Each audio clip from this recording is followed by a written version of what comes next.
بيبدأ الفيلم بشاب اسمه روي وهو في تدريب السباحة بتاعه علشان بيستعد انه يشارك في بطولة روما الصيف الجاي. وبيكون روي عايش في مدينة فقيرة هو وأبوه أخته، وأبوه بيشتغل في ورشة تصليح عربيات، وكل يوم بيفضل يزعقله وبيقوله ان هو لو مكسبش المسابقة في روما هينزل يشتغل معاه في الورشة علشان يشيل المسؤولية. وده بيأثر في روي جدا وبيخليه طول الوقت زعلان لان مفيش اي حد بيدعمه او بيساعده في اي حاجة من ساعة موت امه. وبيكون شايل ذنب موتها من وهو صغير لان هو كان على الشاطئ وشافها وهي بتغرق قدامه، لكنه ما قدرش يساعدها لانه كان لسه صغير ومش هيقدر يعوم لنص البحر. وبنرجع لتدريب السباحة تاني وبنشوف روي وهو بيتنافس مع ستيف زميله في التدريب، ولكنه بيقف فجأة لأنه بيشوف ذكرى الموت أمه وهو بيعوم. ولما بيطلع من حمام السباحة بيقوله المدرب إنه لازم يركز أكتر لو هو عاوز يكمل معاه في التدريب لأن مستواه عمال يقل وبكده مش هيقدر يشارك معاه في مسابقة روما. ولكن روي بيتخانق معاه وبيتعصب عليه، ودي بتكون عادة روي من وقت موت أمه، لدرجة إن هو خسر كل أصحابه بسبب العصبية. وفي الوقت ده بيكون في بنت جميلة اسمها فيفيان وكانت بتتفرج على التدريب هي وصاحبتها كريستين. وبتكون فيفيان مرتبطة بستيف اللي بيتدرب مع روي، وبتكون حاسة إن ستيف بيخونها لأنه ما بقاش مهتم بيها زي الأول ولا حتى بيتكلم معاها. وبعد التمرين بيروح ستيف مع فيفيان وكريستين على البيت،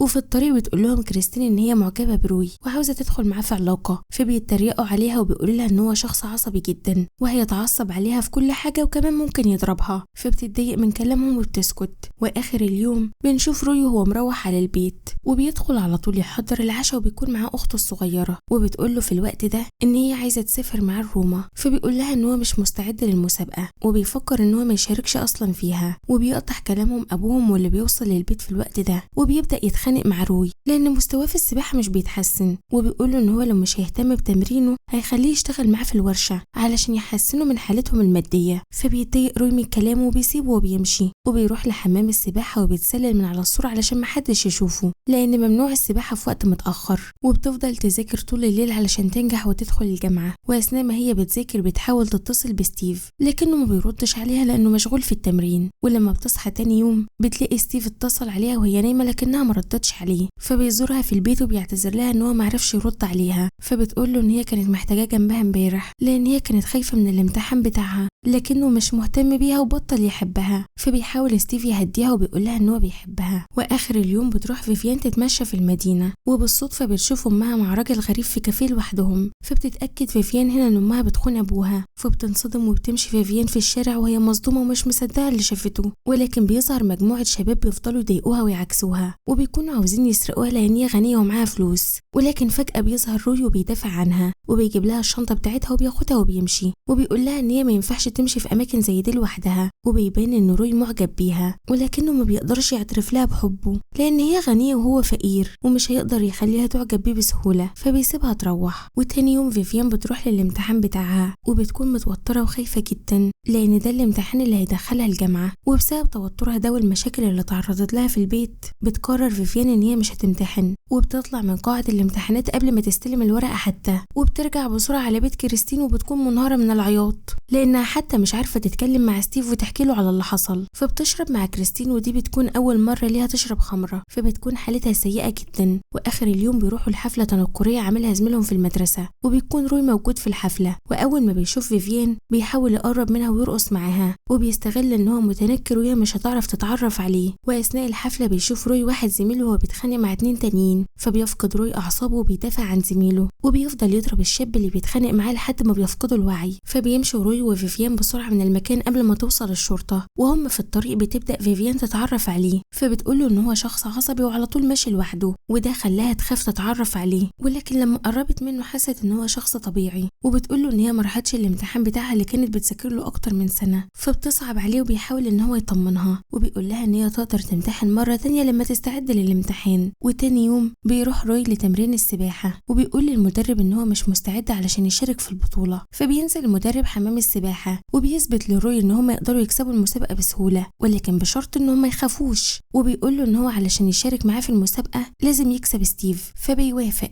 ولما بيوصل ستيف للتمرين بيتنافس هو وروي وبيقدر روي ان هو يسبقه في فرق 12 ثانيه كمان، وده بيخلي المدرب يقول لروي ان هو هيشارك معاهم في مسابقه روما ولازم يهتم بالتمرين بتاعه جدا وكمان يهتم بانه النوم بتاعه علشان يقدروا يكسبوا. وبعد التمرين بيروح ستيف يتكلم مع فيفيان وبيحاول يكتب عليها وبيقول لها ان هو مشغول عنها لان هو مهتم بالتمرين بتاعه، ولكن في الحقيقه بيكون بيخونها. فبيحاول انه يتهرب من الكلام معاها وبيغير الموضوع، لكنها بتقوله ان هو نسي حتى يسالها هي عملت ايه في الامتحان بتاعها، لكنه برضه ما بيهتمش وبيقول لها ان هو لازم يرجع للتمرين تاني. فبتنصدم فيفيان من اسلوبه معاها وبتقرر ان هي تنفصل عنه في الوقت المناسب لانها في الوقت ده مشتته ومش عارفه هتعمل ايه. ده غير انها لسه مكتشفه خيانه امها لابوها، وكمان اكتشفت ان ستيف بيخونها وان هي ما دخلتش كمان الامتحان اللي كانت بتحلم ان هي تخش وتنجح فيه. ولما بترجع البيت بتلاحظ ان ابوها رجع من السفر وبتسمعه بيتكلم مع امها عن موضوع انفصالهم. ولما بتسالهم فيفيان ايه اللي هم بيتكلموا فيه بيقول لها ابوها انهم قرروا ينفصلوا من سنه وكانوا مخبيين عليها علشان الامتحان بتاعها، وكانوا ناويين يقولوا لها الحقيقه بعد ما تدخل الجامعه. فبتنصدم هنا فيفيان من كلامهم وبتكون مش مصدقه اللي بتسمعه ومش مصدقه انهم كانوا بيكتبوا عليها طول السنه اللي فاتت دي علشان يقنعوها انهم لسه متجوزين. فبتقول لهم فيفيان ان هي ما دخلتش الامتحان لانها شافت امها مع حبيبها الجديد وده خلاها في حاله صدمه وما قدرتش تدخل الامتحان. وبتقول لهم ان هي تسيب لهم البيت وتمشي لانهم دمروا لها مستقبلها. وبتسيب البيت وبتمشي في الشوارع وهي منهاره وما بتكونش مستوعبه كل الاحداث اللي حصلت معاها. وفي الوقت ده بيبعت لها ستيف رساله وبيقول لها ان هو سافر لروما علشان يحضر المسابقه. فبتقرر فيفيان ان هي تسافر له وتروح لروما وبالمره تبعد عن اهلها وما بتقولش لستيف ان هي هتسافر علشان تعملها له مفاجاه. وتاني يوم بتتحرك في طريقها لروما، واول ما بتوصل هناك بتدخل على الفندق بسرعه وبتكذب على الموظف وبتقول له ان هي نسيت المفتاح بتاعها في الاوضه. فبتطلع وبيقابلوا روي في الطريق، فبتقول له ان هي هتعمل مفاجاه لستيف وهتستناه في اوضته لحد ما يرجع. فبيسيبها روي وبيدخل اوضته، ولكنه بيقرر في الوقت ده ان هو يزور كل الاماكن اللي في روما لان دي المدينه اللي هو اتولد فيها واللي امه كمان ماتت فيها قبل ما يتنقلوا لامريكا، وهو ما زارهاش ولا مره من وقت موت امه لان كل ما بيرجع ليها بيفتكر ان هو كان السبب في موت امه وان هو كان قادر ينقذها لكنه ما عملش حاجه. وبنلاحظ ان روي معجب بفيفيان جدا لدرجه ان هو بيفضل واقف قدام باب الاوضه ومستنيها تخرج. فبيخبط على فيفيان وبيقترح عليها يزوروا الاماكن في روما. فبتوافق فيفيان لان ستيف لسه مرجعش من التمرين، وفي طريقهم بيحكي لها روي عن ذكرياته في روما وبيعرفها على الاماكن الجميله اللي موجوده هناك وبيستمتعوا وقتهم مع بعض. ولما بيحاول روي ان هو يقرب منها بترفض وبتقول له ان هي على علاقه بستيف. فبيعتذر لها وبيعرض عليها روي جوله في البحيره، وفي الوقت ده بتطلب منه يتصل بستيف. فبيتصل لها بيه لكنه ما بيردش برضه على التليفون. فبتقرر ان هي تقضي باقي اليوم مع روي. فبيطلعوا لدور في الفندق فيه حمام سباحه، فبينزل روي يستجم. فبتعجب فيفيان بجرأته لانهم ممنوع يستخدموا حمام السباحه ده وبتنزل معاه هي كمان. فبيحاول روي في الوقت ده ان هو يقرب منها وبتوافق اخيرا، لكنها بتبعد عنه بسرعه وبتقول له ان هي فعلا في علاقه مع ستيف وان هي مش هتقدر تخونه وانهم لازم يرجعوا للفندق بسرعه. فبيتضايق روي من اسلوبها المستفز ولكنه ما بيرضاش يقول لها ان ستيف كمان بيخونها. وبيرجعوا للفندق بسرعه وبتسيبه عند اوضته وبتدخل هي اوضه ستيف. واول ما بتفتح الاوضه بتنصدم لما بتكتشف ان ستيف بيخونها. فبتتصدم وبتكون مش عارفه تتصرف ازاي. فبتجري بسرعه وبتخرج من الفندق وهي منهاره ومش عارفه هتروح فين. فبيجري وراها روي وبيحاول ان هو يوقفها ويهديها، لكنها بتقول له ان هو كذاب لان هو كان عارف ان ستيف بيخونها وما قالهاش. وبتقول له ان هو خسر ثقتها علشان كذب عليها، ومع ان هي بدات تعجب بيه لكنها قررت تنفصل عنه. وبتكون فيفيان في الوقت ده متعصبه جدا وبتكون مش عارفه هي بتقول ايه. فبتقول له ان هو فاشل ومنجحش في اي علاقه في حياته وهي مستحيل تدخل معاه في علاقه لانه هيفشل في علاقتهم زي ما فشل في حياته. فبيتجرح روي جدا من كلامها وبيحس ان هي اهنته وبيقرر ان هو يبعد عنها وما يفكرش في الارتباط بيها تاني. لكنها بتحس بالمصيبه اللي هي عملتها وبتبدا تلوم نفسها لانها اتعصبت عليه وهو مش غلطان اصلا. فبتجري وراه علشان تعتذر له على كلامها لكنه بيتجاهلها وما بيردش عليها. وفجاه وهي بتعدي الطريق بتخبطها عربيه وبتقع فيفيان على الارض وبتفقد الوعي. فبيجري عليها روي بسرعه علشان ينقذها وبيوديها المستشفى. وبيكتشف الدكتور ان هي عندها ارتجاج في المخ وان هي هتنسى حاجات كتيره لما تفوق من الغيبوبه اللي هي فيها، وبيطلب منهم يسيبوها تفتكر لوحدها. وبتفضل فيفيان في الغيبوبه دي مده طويله وبيحس روي في المده دي بالذنب لانها كانت بتجري وراه علشان تعتذر له. فبيقرر ان هو يعتزل السباحه ويرجع يشتغل مع ابوه في الورشه بتاعته. وبيفضل زعلان طول الوقت لانه دايما بيأذي كل اللي بيحبهم. وفي يوم وهو في الورشه بيقول له ابوه ان هي كانت حادثه وان مش هو السبب فيها، وبيطلب منه يرجع للسباحه تاني لان هو زعلان طول الوقت ومش حابب يشوفه بالمنظر ده. ولكن روي بيكون زعلان جدا وقرر انه يبعد عن كل الناس اللي بيحبهم علشان ما يأذيهمش. فبيقول لأبوه ان هو مش هيرجع للسباحة تاني ومش هيحاول يتواصل مع فيفيان مع ان هو بيحبها جدا. فبيتسحب اخر اليوم للمستشفى وبيروح يزورها في اوضتها وبيطلب من الممرضة ان هو يقعد معاها ولو 5 دقايق. فبتوافق الممرضة وبيشغل لها روي الأغنية اللي شغلها لها في روما. فبتعيط فيفيان وكأنها حاسة بوجوده. فبيسيبها روي وبيمشي لأن ال5 دقايق خلصوا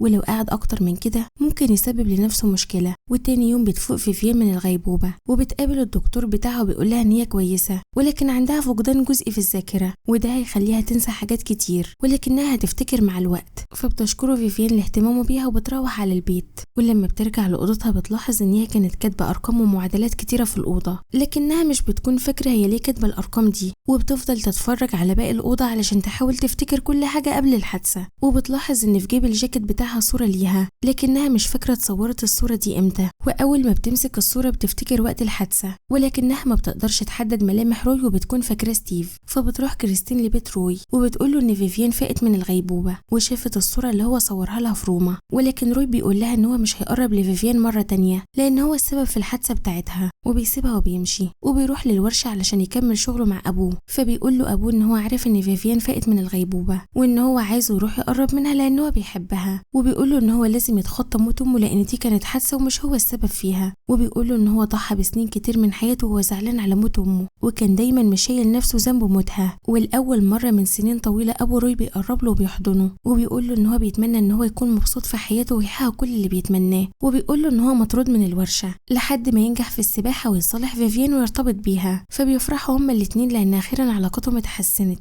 وبيديله ابوه العربية بتاعته وبيقول له ان هي بقت بتاعته ويقدر يستخدمها في اي وقت. فبيسيبوا روي اخر اليوم وبيتسحب هو وواحد صاحبه لأوضة فيفيان وبيعلق لها كل الصور بتاعت روما علشان يعمل لها مفاجأة. وفي الوقت ده بتكون فيفيان مع ابوها وامها في مطعم المدينة. وفي الاثناء دي بتفتكر فيفيان لما شافت امها وهي بتخون ابوها وبتفتكر ان ابوها وامها انفصلوا عن بعض.